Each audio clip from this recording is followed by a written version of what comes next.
നമുക്കൊപ്പം ഇപ്പോൾ പരാതിക്കാരി കൂടി ചേരുകയാണ്. നിവിൻ പോളിക്കെതിരെ പരാതി നൽകിയ പെൺകുട്ടിയാണ് നമുക്കൊപ്പം ഇപ്പോൾ ചേരുന്നത്. നേരത്തെ അന്വേഷണ സംഘത്തിന് മുന്നിലെത്തി മൊഴി നൽകുന്നത് ഉൾപ്പെടെയുള്ള നടപടികൾ അവർ പൂർത്തിയാക്കിയിരുന്നു. അവരുടെ അനുഭവം എന്താണ് എന്ന് നമുക്ക് ചോദിക്കാം. എന്നെ കേൾക്കാമോ? കേൾക്കാം. ഇവിടെ ഇപ്പോൾ മുകേഷിനെതിരെ പരാതി നൽകിയ പരാതിക്കാരിയാണ് ഇന്ന് മാധ്യമങ്ങളെ കണ്ട് അവർ അനുഭവിക്കുന്ന ബുദ്ധിമുട്ടുകൾ വിവരിച്ചത്. അവരുടെ സ്വകാര്യത നഷ്ടപ്പെടുന്നു എന്നതുൾപ്പെടെയുള്ള കാര്യങ്ങൾ അവർ സൂചിപ്പിച്ചു. താങ്കൾ ഈ അന്വേഷണ സംഘത്തിന്റെ മുന്നിൽ ഹാജരാവുകയും മൊഴി നൽകുകയും ഉൾപ്പെടെയുള്ള നടപടികൾ ചെയ്തു വരികയാണല്ലോ. താങ്കളുടെ അനുഭവം എന്താണ്? അതായത് ഇതേ സെയിം അവസ്ഥയാണ്. ആദ്യം നമുക്കൊരു വിശ്വാസം ഉണ്ടായിരുന്നു. ഇപ്പം നമുക്ക് ആ വിശ്വാസം നഷ്ടപ്പെട്ടിരിക്കുകയാണ്. കാരണം എന്റെ FIR ഡേറ്റ് വരെ, ഞാൻ പറഞ്ഞ ഡേറ്റ് വരെയാണ് ഇതിന് കൃത്രിമം നടന്നിരിക്കുന്നത്. അപ്പൊ ആ ഡേറ്റ് ഒന്നും ഇപ്പൊ കാര്യമാക്കണ്ട, നിങ്ങൾ കോടതിയിൽ മൊഴി കൊടുക്കുന്ന ഡേറ്റ് ആണ് നിലവിൽ വരുവുള്ളൂ എന്നും പറയുന്നുണ്ട്. ഞാൻ ഈ ഡേറ്റ് സംബന്ധിച്ച് ഞാൻ അനിതാ മാഡത്തെ കാണാൻ ട്രിവാൻഡ്രം പോയിരുന്നു. അവിടെയും പറഞ്ഞത് സിസ്റ്റം എറർ ആയിരിക്കും, അതുകൊണ്ടായിരിക്കും ഇങ്ങനെയൊക്കെ വന്നതെന്നാണ് പറഞ്ഞത്.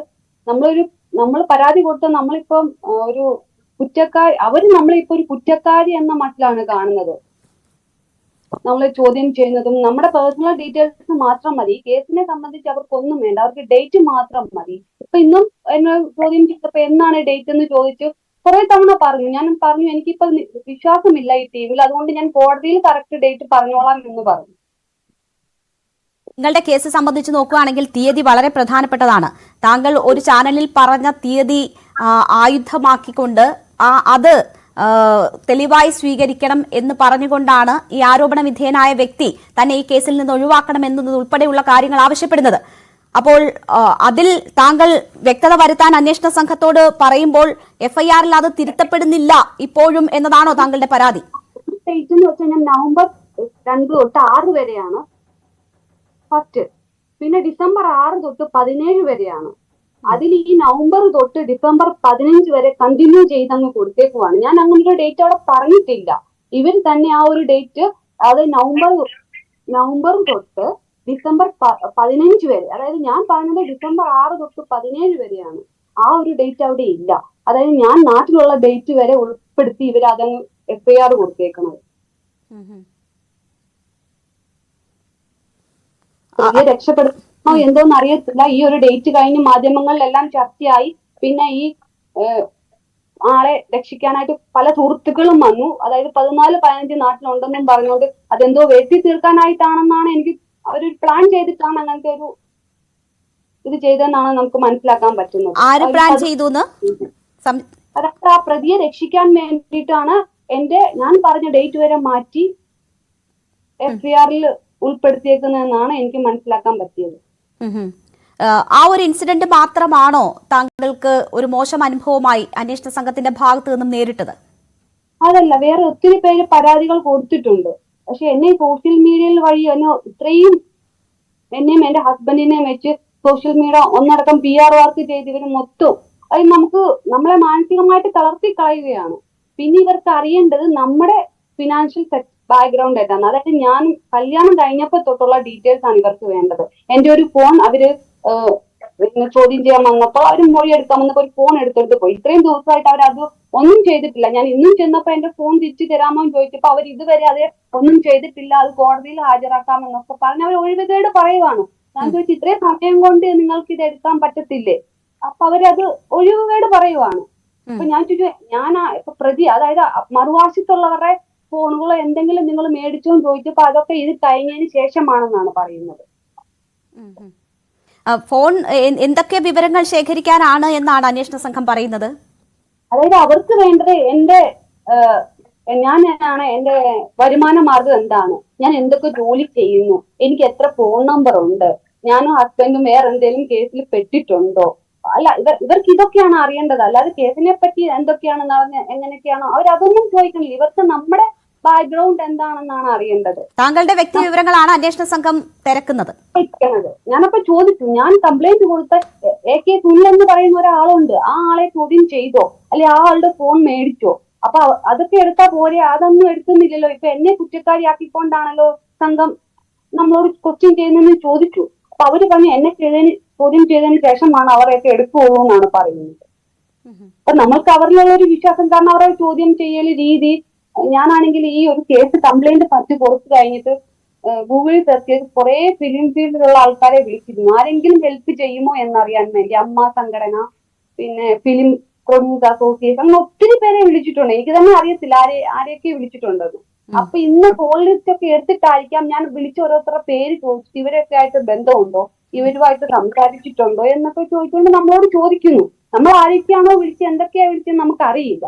ഞാൻ എന്നെ ആരെങ്കിലും സഹായിക്കാനുണ്ടോ എന്നുള്ള രീതിയിൽ ഞാൻ കുറെ പേരെ വിളിച്ചു. അപ്പൊ ഇവര് കോൾ ലിസ്റ്റ് എടുത്തിട്ട് ഓരോന്ന് അതൊക്കെയാണ് ഇപ്പൊ എടുക്കുന്നത്. നമ്മൾ ആരോട് വിളിച്ചു, ആര് സംസാരിച്ചു, അല്ലാതെ കേസിനെ സംബന്ധിച്ച് അങ്ങനെയുള്ള ഒരു അന്വേഷണങ്ങളൊന്നും നടക്കണില്ല. ഏതൊക്കെ ഉദ്യോഗസ്ഥരാണ് താങ്കളെ ബന്ധപ്പെട്ടിട്ടുള്ളത്, മൊഴിയെടുത്തിട്ടുള്ളത്?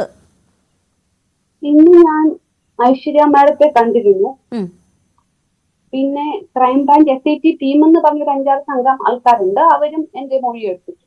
എപ്പോഴും വനിതാ ഉദ്യോഗസ്ഥരുണ്ടായിരുന്നു ഇല്ലേ? അതെ, ഉണ്ടായിരുന്നു. ഈ താങ്കളുടെ വ്യക്തി വിവരങ്ങൾ ശേഖരിക്കുന്നു, ഈ ഫോൺ ഉൾപ്പെടെ കസ്റ്റഡിയിൽ വെച്ചിരിക്കുന്നു എന്നതിനപ്പുറം ഇവരുടെ ചോദ്യത്തിലോ പെരുമാറ്റത്തിലോ എന്തെങ്കിലും മോശം അനുഭവങ്ങൾ ഉണ്ടായിട്ടുണ്ടോ? അങ്ങനെ നമ്മളോട് മോശമായിട്ടൊന്നും പറഞ്ഞിട്ടില്ല. പക്ഷെ നമുക്ക് എന്തൊക്കെയോ നമ്മളോട് ഈ ആൾക്കാർ പറഞ്ഞ പോലൊക്കെ ചെയ്യുന്ന പോലെ ഫീൽ ചെയ്യുന്നു. കാരണം നമ്മളെ കുറ്റക്കാരിയാക്കാനായിട്ടൊരു ശ്രമം നടക്കുന്നുണ്ടോന്നൊരു തോന്നുന്നു. ഈ അന്വേഷണത്തിലൂടെ സത്യം പുറത്തു വരില്ല എന്ന് മാത്രമല്ല, ആ ഒരു വിശ്വാസം നഷ്ടപ്പെടുന്നു എന്നതിനപ്പുറം നിങ്ങളെ അപായപ്പെടുത്തുമോ എന്ന ഭീതി പോലും ഉണ്ടോ? അതെനിക്ക് പേടിയുണ്ട്. കാരണം ഇവര് പറഞ്ഞേക്കുന്നത് നമ്മളെ അപായപ്പെടുത്തുമെന്ന് ഇതിനു മുമ്പ് പറഞ്ഞിട്ടുണ്ട്. അത് വെച്ചിട്ടൊരു പേടിയുണ്ട്. വ്യക്തമായില്ല. നമ്മളെ ഭീഷണിപ്പെടുത്തി നേരത്തെ പറഞ്ഞിട്ടുണ്ട്, നമ്മളെ കൊന്നുകളയും, അങ്ങനെ ഭീഷണിപ്പെടുത്തിയിട്ടുണ്ട്.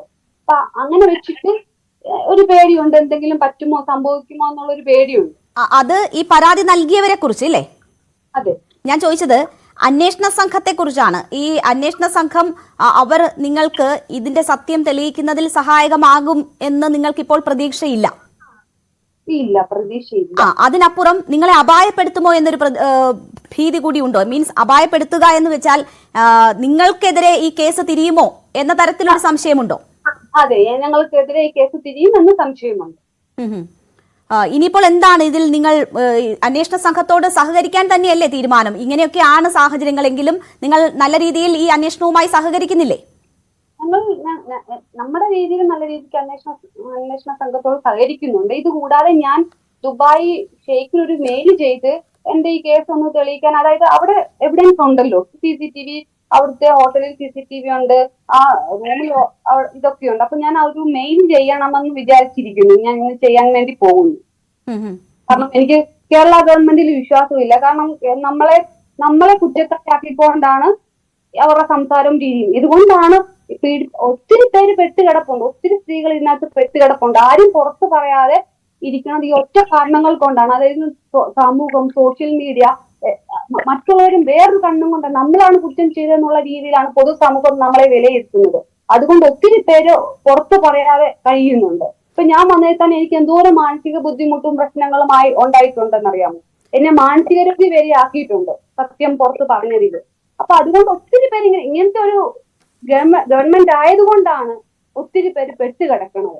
ഇപ്പോ ഈ കാര്യങ്ങൾ തുറന്നു പറയാൻ കാണിച്ച സമയത്തെ ധൈര്യം ഇപ്പോഴുണ്ടോ താങ്കൾക്ക്?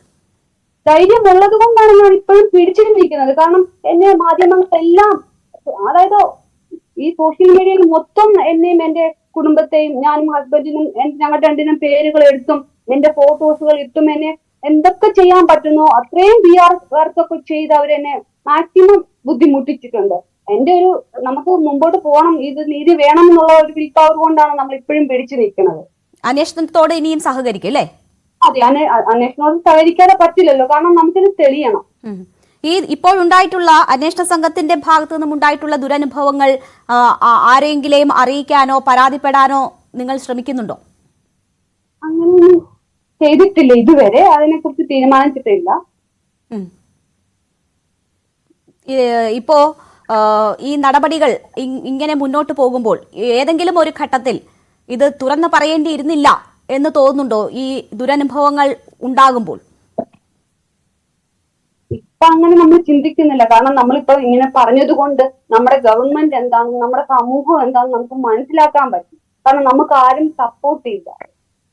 പോലീസ് എന്താ കേരള പോലീസ് എന്താണ്, ഞാൻ ഇത് ഫസ്റ്റ് കംപ്ലൈന്റ് കൊടുത്തപ്പോൾ നമ്മുടെ ലോക്കൽ സ്റ്റേഷനിൽ നിന്ന് പറഞ്ഞ എന്താണെന്നറിയാമോ, ഇത് ദുബായിൽ നടന്ന സംഭവമാണ്, ഇവിടെ തെളിവുകളൊന്നുമില്ല, നിങ്ങൾ എന്തുകൊണ്ട് ദുബായിൽ കൊടുത്തില്ല.